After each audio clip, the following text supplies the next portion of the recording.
profesor de filosofía en la Universidad para Extranjeros de Perugia. Su interés en las dinámicas históricas del conocimiento científico le ha llevado a una atención hacia la cuestión de la identidad y del sujeto, desde la modernidad y hasta la contemporaneidad, recuperando el humanismo de la tradición italiana en un contexto actual. Con ustedes, el sobresaliente profesor Antonio Alegra. Muy buenos días. Ruego antes de cualquier otra cosa que disculpen mi español, pero las faltas, las equivocaciones, las excitaciones que sin duda voy a tener en estos minutos, porque me lo he pensado un poco, pero pienso que va a ser más directo, aunque haya faltas, hablar en español para la mayoría de vosotros. Pues la segunda cosa, por supuesto, es agradecer para la invitación a los organizadores y al Grupo Salinas, por supuesto.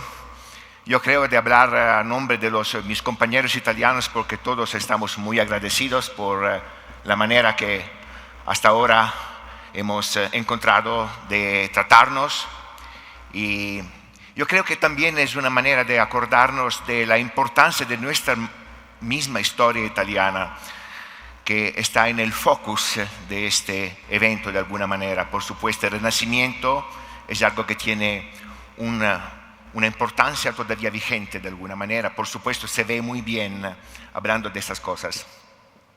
Quiero agradecer también por parte de mi universidad, de mi rector, que no pudo estar aquí, y me ha dicho: ¿por qué no vas tú, Antonio? Eres filósofo y hablas español. Ambas cosas un poco optimistas, me temo, pero de todas formas represento a mi universidad. Y también esto tiene algo que ver con nuestro tema, porque esta universidad tiene vocación internacional. Yo creo que se ve, que se lee bastante bien. Se llama Per Stranieri, o sea, para extranjeros. Ya no somos solo para extranjeros. Desde unos 30 años tenemos cursos para italianos. La mayoría de nuestros estudiantes en este momento son italianos, pero en nuestra tradición, en nuestro ADN está, por supuesto, este historial de enseñanza del idioma y de la cultura italiana para extranjeros, pues algo que tiene que ver, por supuesto, con lo que estamos haciendo en este momento. Y además quedamos muy cerca de San Sepolcro, así que si alguien quiere visitar San Sepolcro, que no sería mala idea, creo que el mayor de la ciudad, el alcalde de la ciudad está de acuerdo, a unos 50 kilómetros estamos nosotros. Si uno quiere profundizar el idioma italiano, la cultura italiana, y visitar Perugia, San Sepolcro, otras ciudades, bueno, es una elección bastante natural, yo diría.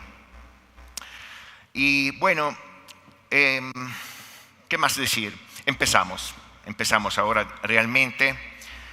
Como sabéis, quien habla después de un día y medio tiene un problema. O sea, que unas cuantas cosas, por no decir muchas cosas, ya han sido más o menos ya dichas por la gente que ha hablado antes de mí. Pero voy a tratar de tener un enfoque un poco distinto y a decir al final unas cosas diferentes de las que hasta ahora muy interesantes han sido dichas por mis colegas. Ya ha sido ayer, se ha acordado esta cita muy famosa, muy conocida de Galileo. Esta cita significa que para entender este laberinto, esta selva de signos de algo que nos pasa, nos acaece a lo largo de nuestras vidas, para entender pues todas las facetas de la vida, en un sentido que tiene que ver con la cosmología, la astronomía, pero también lo que pasa en nuestras vidas económicas de alguna manera. Es una cosmovisión la de la matemática. Esto ha quedado muy claro, creo, más o menos casi en todas las ponencias que hemos escuchado hasta ahora. Es una manera de tratar de poner signos por nuestra parte para entender estos signos que no entendemos hasta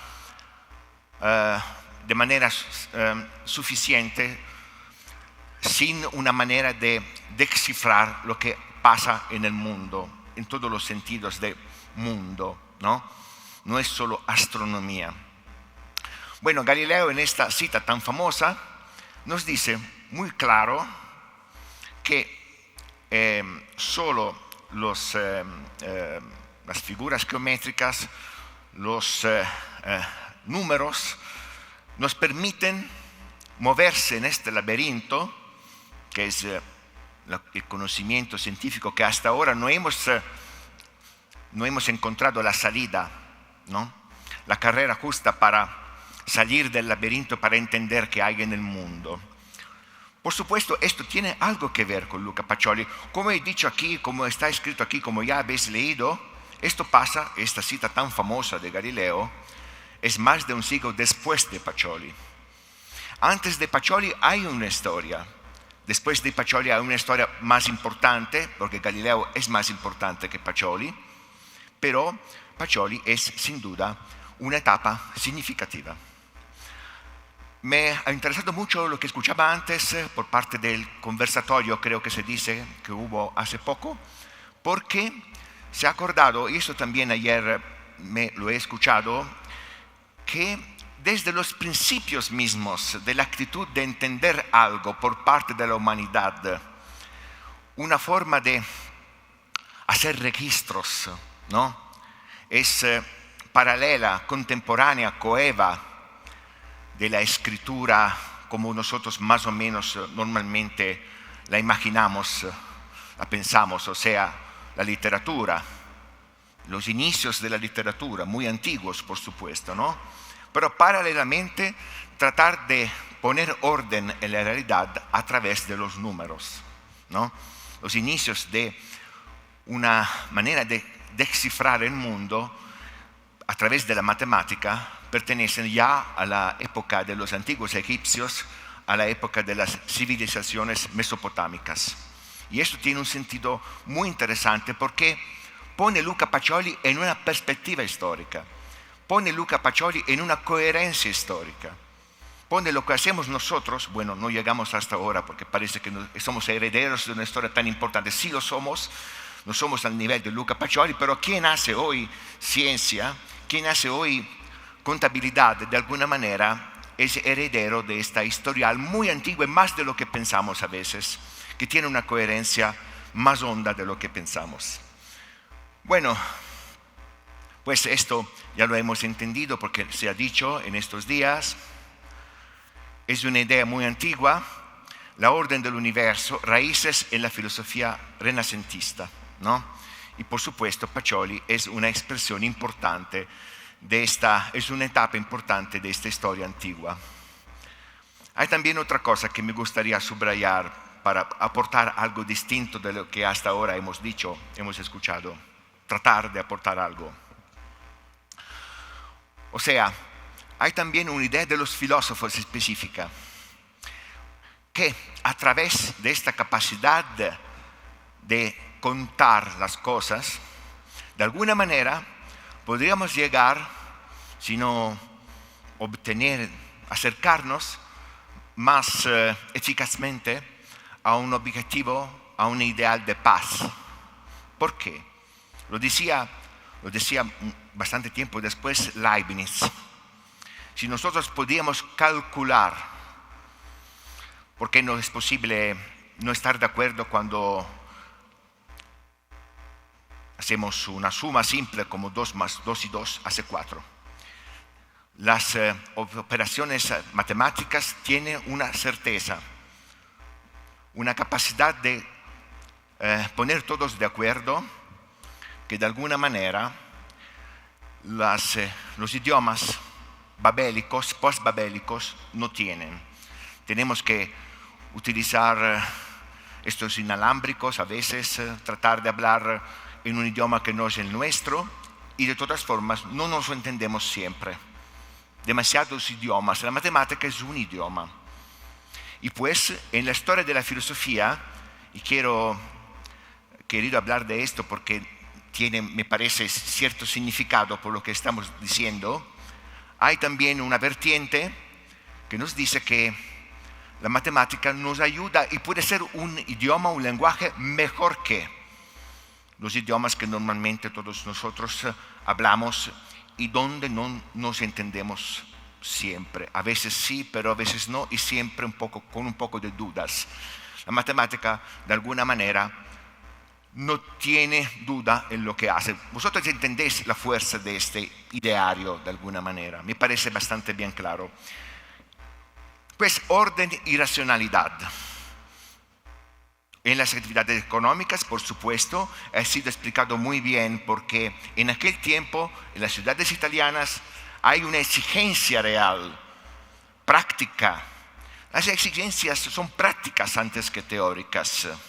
Esto nosotros los filósofos a veces tenemos que acordarnos esto, ¿no? O sea que hay una exigencia práctica que se casa muy bien con una cosmovisión que tiene en el centro el significado de una matemática como herramienta fuerte, herramienta poderosa. Orden y racionalidad, actividades económicas, también pero en actividades que nosotros, en ámbitos, en campos que nosotros adquirimos a una esfera más bien estética, artística, pues arquitectura o científica, cosmología, música. La música es número. La astrología, que para nosotros no es una ciencia, tiene mucha importancia también y se rige sobre los números. ¿Me entienden bien? ¿Sí? ¿Todo bien? Arquitectura, por supuesto, sin números no se puede, sin cálculos no se puede hacer arquitectura. Esto nos confirma todavía más, ha sido ya dicho en estos días, pero esta profunda coherencia del discurso que estamos haciendo y del lugar de Luca Pacioli en este tramo de pensamiento que estamos describiendo.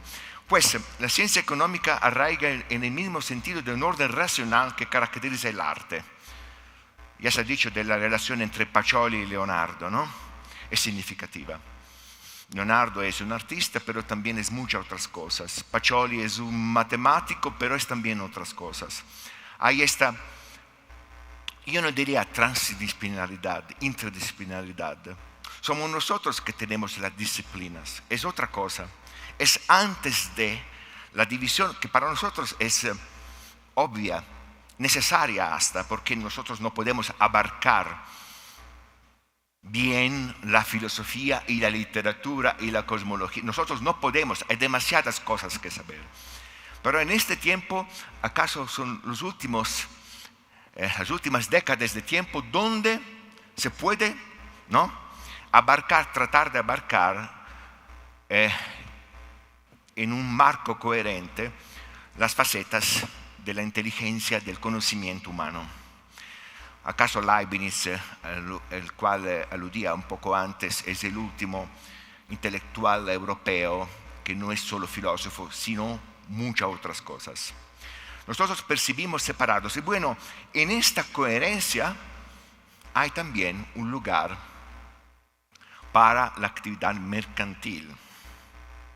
O sea, la actividad mercantil no es algo distinto y de alguna manera más bajo, de alguna manera menos importante de la literatura o de la historia o de la filosofía o de la arte. No es así.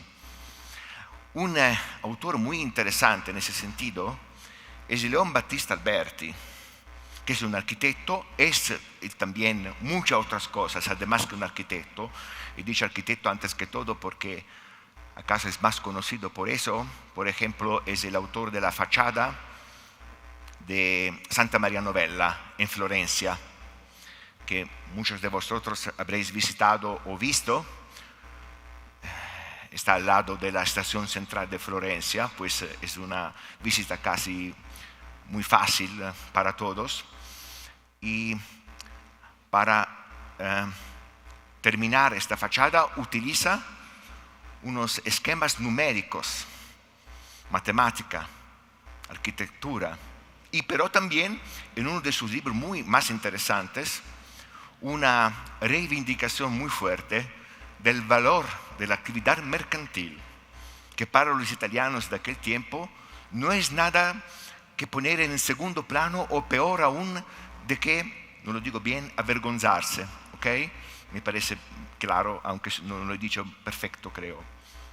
Alberti, en su libro De Familia, cuenta de manera muy eficaz una familia ideal donde la actividad mercantil es algo que hace crecer la ciudad de Florencia, la Toscana del tiempo, la Italia del tiempo. Pues hay esta relación que para nosotros puede ser acaso hasta un poco provocatoria entre contabilidad y humanismo. Porque la contabilidad no es contabilidad, es una herramienta para comprender, para entender el mundo, lo que hemos dicho antes. Y aquí pero empieza un poco un discurso por parte mía un poco distinto, porque si no podría ser un poco aburrido, ¿no?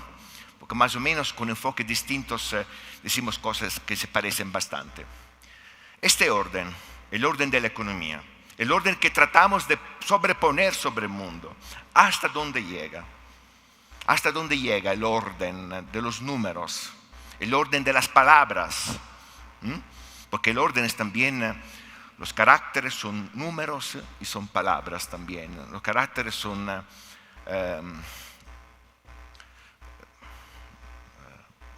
palabras, no me llega otra palabra, perdonáis.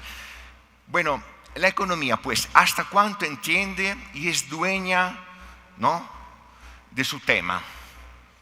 Sabéis bien, hay muchos economistas, yo solo soy filósofo, que la economía tiene una doble vertiente de alguna manera, con ciencias del espíritu, ¿no?, y ciencias exactas, podríamos decir. Los últimos Nobeles de economía han sido elegidos a autores que son también sociólogos, psicólogos, porque la economía es una ciencia que trata de entender algo que es muy sutil y no se escapa, el comportamiento humano, ¿no? Hay también una tentativa de poner una comprensión científica sobre el comportamiento humano, las elecciones que hacemos acerca de nuestros gastos, de nuestras compras, de nuestra capacidad adquisitiva, de nuestra capacidad empresarial, pero hay un elemento psicológico que por su parte, exactamente como en la economía, la psicología tiene un lado científico y un lado humanístico.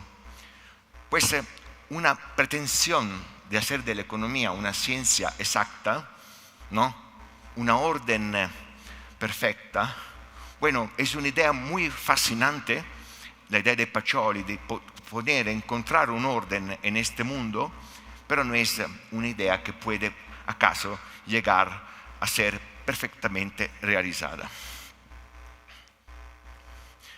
¿Y pues qué pasa? Pasa posiblemente una tentativa, un equilibrio. La contabilidad, la partida doble, es una respuesta a esta complejidad que nace, que crece, que es más fuerte ahora en este momento en la Italia del Renacimiento, que es todavía más fuerte ahora. Es la tentativa de poner un orden en esta complejidad, que no es solo económica, es también vital. Y esto lo escribí así porque la economía, las actividades mercantiles son parte de la vida, ¿no? Hay elecciones, hay dudas, hay problemas abiertos. Nos ayuda a poner en un marco de racionalidad esta vida, estos hechos que nos escapan siempre después de que hemos pensado entenderlos de forma final. Equilibrio, pues, es la dualidad, ¿no? Este equilibrio tiene otro nombre, sabiduría. La sabiduría es una forma de equilibrio. En la cultura renacentista, muchas cosas, desde la medicina a la dietética, están ligadas a una idea de equilibrio. Porque hay 4 elementos en el hombre, hay 4 elementos en la naturaleza.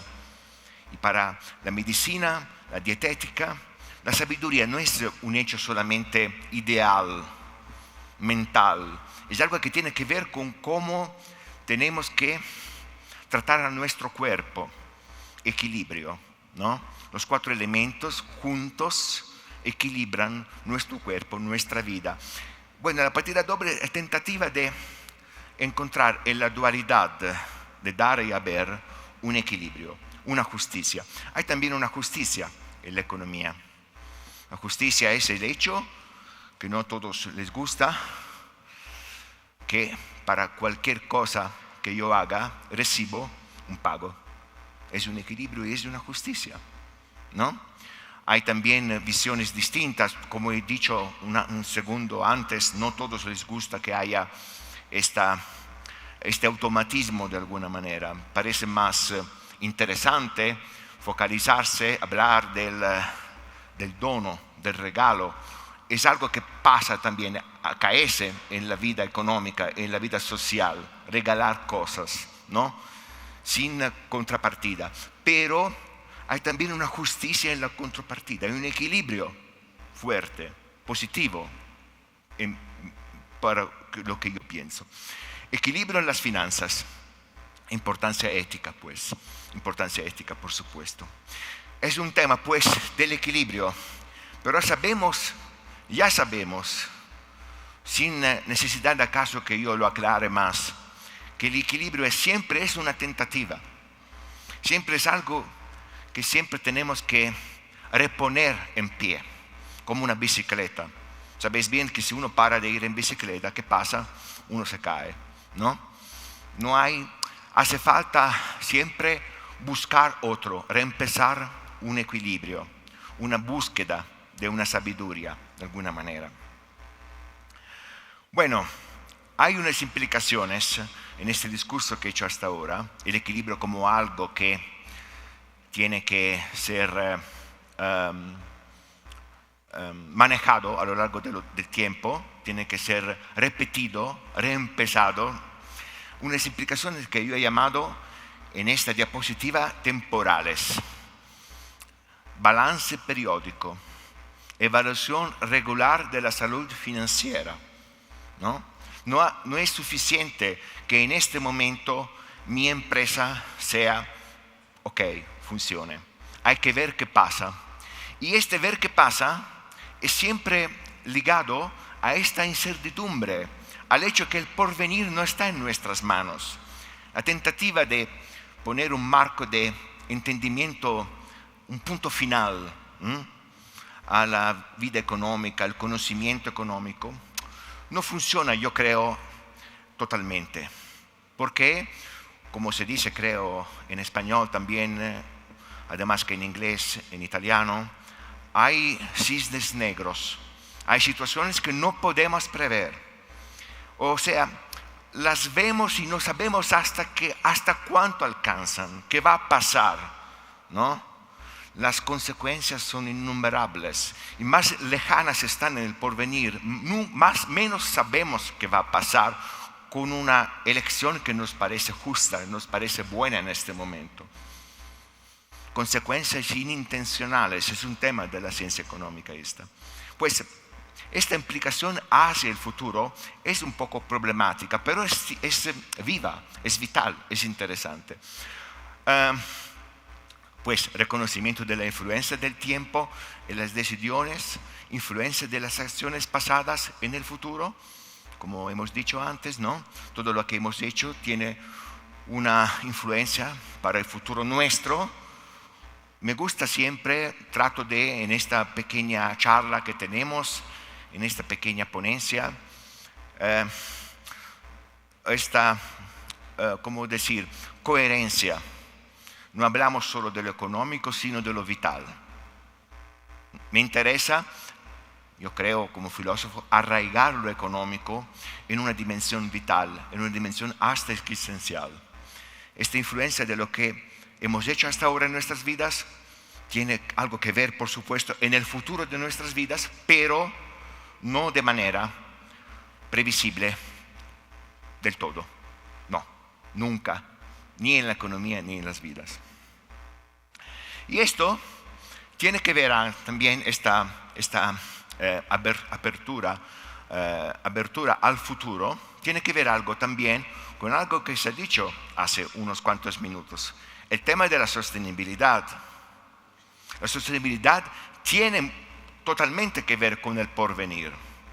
Se habla en todas partes del mundo en este momento de lo que va a pasar en el futuro como sostenibilidad, como cambio climático, como acciones de ahora, como elecciones de ahora, como cosas que hacemos en este momento, que tiene que ver con la economía y con muchas otras cosas, por supuesto, que va a pasar en el futuro después a raíz de lo que hacemos en este momento. Se habla de justicia intergeneracional. Es un tema muy importante. Es un tema muy difícil porque hay filósofos que dicen, y no es una observación descabellada, ¿por qué nos tendríamos que interesar por personas o para personas, que acaso esto es un problema típico de los extranjeros, que no existen todavía? No existen todavía. ¿No sería más interesante y más justo solamente focalizarnos en nosotros mismos que existimos en este momento? Lo que no existe. De todas formas, eso para hacer ver que el problema de la justicia intergeneracional es bastante complicado filosóficamente, pero si queremos preocuparnos de los que van a estar en el mundo, en la tierra, hace 20 años espero que estemos todos aquí, los que estamos aquí, pero 100 años, no está ninguno de nosotros, espero que algunos sí, pero es bastante improbable, de aquí a 100 años. Bueno, esto quiere decir porvenir, futuro. Y otra cosa que quiero decir sobre eso, y estoy casi para terminar, es que es útil para nosotros mirar al porvenir, también por otra razón, porque estamos, yo no sé en México, pero me atrevo a decir que pasa lo mismo que en Italia, en todas partes del mundo, muy focalizados en el presente, en lo que pasa ahora, en este momento, ya no en este año, en este momento. Tenemos una lluvia de datos, de informaciones que no nos explican nada a veces, pero que nos llevan siempre al presente, siempre más presente, lo que hay ahora y ahora y ahora. Pues volver a aprender a mirar al porvenir y lejano es un desafío interesante y tiene que ver pues con esta visión económica, ¿no? Donde nuestra capacidad de entender lo que hay tiene la capacidad de entrever las consecuencias de lo que hacemos. Legado filosófico, pues, de Pacioli. Unas implicaciones para el pensamiento moderno. Contabilidad como reflexión ética. Aquí me doy cuenta ahora que hacienda no es la palabra correcta. Se puede decir también, pero creo que empresa sería más correcto, ¿vale? ¿Qué estoy haciendo en mi hacienda? Y lo puedo entender si hago buena contabilidad. Y también, como se ha dicho antes, la contabilidad es algo que hoy se hace también, contabilidad, balance, ahora no sé bien la palabra española, también de sostenibilidad, por supuesto, ¿no? ¿Qué estoy haciendo en mi empresa? ¿Qué clase de consecuencias conllevan mis decisiones? Y esto no es algo esto me parece interesante. Pacioli trata de hacerlo, debe hacerlo, es bonito, es bueno que lo haga, pero nosotros sabemos, yo creo que Pacioli, tenía una visión más positiva, más optimista, ¿no? En la racionalidad del número. Nosotros sabemos que esta capacidad de entrever las consecuencias las entrevemos, pero nunca podemos manejarlas por completo. Pues hay una interacción entre economía y filosofía unidas en la búsqueda de justicia y orden, esta palabra tiene, pero reconociendo que no sabemos ni podemos saber o prever todo. Y que justamente esto abre un espacio para una filosofía y una economía de la libertad. Porque no sabemos todo, no entendemos que planear y plantearlo todo de antemano no funciona, sencillamente no funciona. Hasta esto es verdad para nuestras vidas. Imagínanos, no sé si lo he dicho bien, para el conjunto de una sociedad y para el conjunto de los intercambios económicos muy rápidos que por supuesto vivimos en este momento. Es más complicado todavía que en tiempos de Pacioli ahora. Pues me parece muy interesante un equilibrio entre la tentativa de conocer, de entender a través del número, a través de las palabras, y el reconocimiento que siempre es una tentativa y una búsqueda. Gracias.